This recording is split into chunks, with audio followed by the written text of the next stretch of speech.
Thank you for listening to A History of World War II, Riding the Nazi Whirlwind. This would be the fourth election in a year and fifth overall. Everyone was tired, even the fanatical Nazi party workers. But if the middle-class voters knew it would be the last free election before the Nazi Revolution, one can be assured they would be waiting in lines happily at the voting stations. Papen felt good about his chances, even though embarrassed by the censure vote. He had the support of big business, and the Nazis were now seen as willing to do anything to achieve power when they voted alongside the communists. As with most cases concerning politics, Hitler's gamble won and lost. The Nazis lost 34 seats in this latest election, down to 196. The Communists had gained and went from 89 to 100 seats. The Nationalist Party that supported Papen went from 37 to 52 seats. Schleicher's plans were in shambles. Hitler was still strong and still in charge of the Nazi Party. Ever the agent provocateur, Schleicher realized he couldn't defeat Hitler, but maybe he could tie his hands while simultaneously giving him an offer. The first step was to give Hindenburg maneuvering room to deal with the Nazis, so he arranged for Papen's resignation on November 17, 1932. He next had Hindenburg call for Hitler. Hitler came expectant. The president gave Hitler two options. One, he could have the chancellorship if Hitler could get a majority in the Reichstag and draw up a definite peaceful program to fix Germany's problems. Or option two, he could have the vice-chancellorship under Papen and a presidential cabinet ruling by emergency decree. Hitler liked neither plan, so he tried to maneuver and offered counter-options, but no agreement could be reached. In his usual fashion, Schleicher made Hitler an offer behind Papen's back. He extended a cabinet position to Hitler and a Schleicher government. For Hitler, it amounted to the same thing, so again his response was no. President Hindenburg, it must be said, was trying to do the right thing. He wanted this resolved without him ending up in charge or creating a military dictatorship. So Hindenburg, Schleicher, and Papen met again on December 1st to discuss the situation. Schleicher, normally acting behind the scenes, offered himself as chancellor in front of Papen. But Hindenburg said no, told Papen to form a new government, and I'm sure he shouted this part, "Get a majority." As can be imagined, Schleicher was very upset and now turned his sights on Papen. During Papen's first cabinet meeting, Schleicher, as Minister of Defense, said he could not defend the country against the Nazis or Communists, which made all other points of government meaningless. Frustrated, Papen went to see the president, but Hindenburg, tired of it all, caved and decided to give Schleicher a try at leading the government. So on December 2nd, 1932, Schleicher became Chancellor of Germany. Everyone but Schleicher knew he would not last.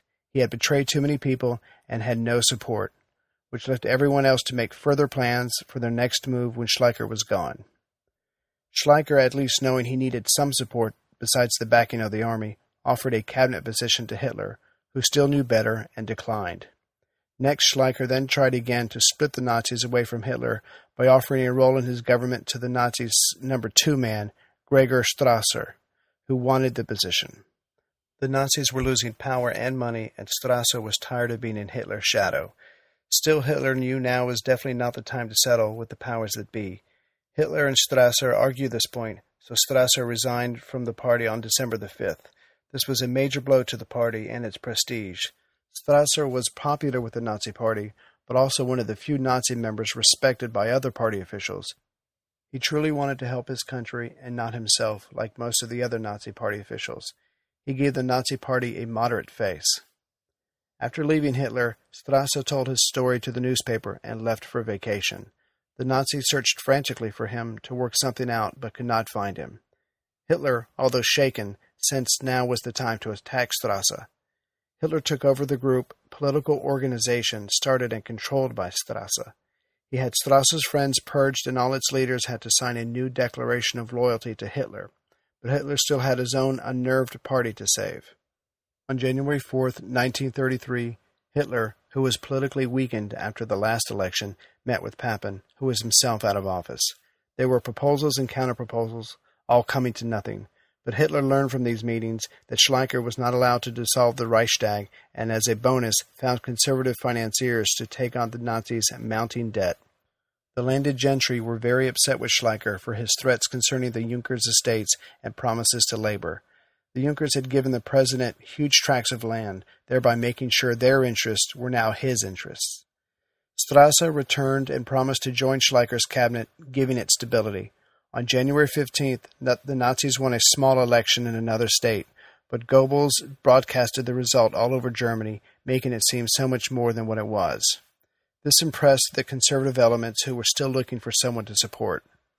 Papen, still angry over Schleicher's betrayal, went to see the president in mid-January and reminded him that Schleicher was unable to control or split the Nazi Party and had no backing from the Nationalist, Center, or Social Democratic parties. I'm sure Hindenburg at this point wanted to weep. And on January 23rd, Schleicher went to the president and asked for the Reichstag to be dissolved and allow him to rule by emergency power. In essence, he wanted a military dictatorship. Hindenburg replied that, like Papen in December, Schleicher was unable to meet his requirement of a majority in the Reichstag. Schleicher's time as head of the government was over. He had lied and betrayed too many people when he needed support the most. On January 28, 1933, he resigned.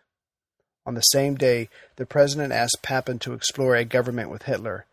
Papen and Hitler went round and round in their discussions. Finally, they both went to see the president. The compromise was that Hitler would be chancellor, Papen vice-chancellor, but the Nazis would only have 3 of the 11 seats in the cabinet, which meant very little voting power for them. Finally, Hindenburg would never see Hitler without Papen in tow. The Nazis would not control the police. The individual states would keep that authority. Papen, Hindenburg, and the conservatives felt they had Hitler boxed in with a plan worthy of Schleicher himself. Goering was put in the cabinet as minister without portfolio. It was understood that he would be in charge of aviation when there was an air force. For now, he was the Minister of Interior of Prussia, Germany's largest state, but unlike the other states, he would have control of the Prussian police. The other ministers in the cabinet either belonged to Papen or owed no loyalty to Hitler. The cabinet took power on January 30th, 1933, and Hitler was now Chancellor of Germany. Adolf Hitler knew that he was trapped as he took his place behind the Chancellor's desk, but he also knew that Hermann Goering already had a plan to set him free. Next time, we'll back up a bit and bring Benito Mussolini up to date. He and Hitler would form a partnership that would shake the world, but as it happened, Hitler's partner would cost him much and eventually be one of the major reasons why Hitler's empire was lost.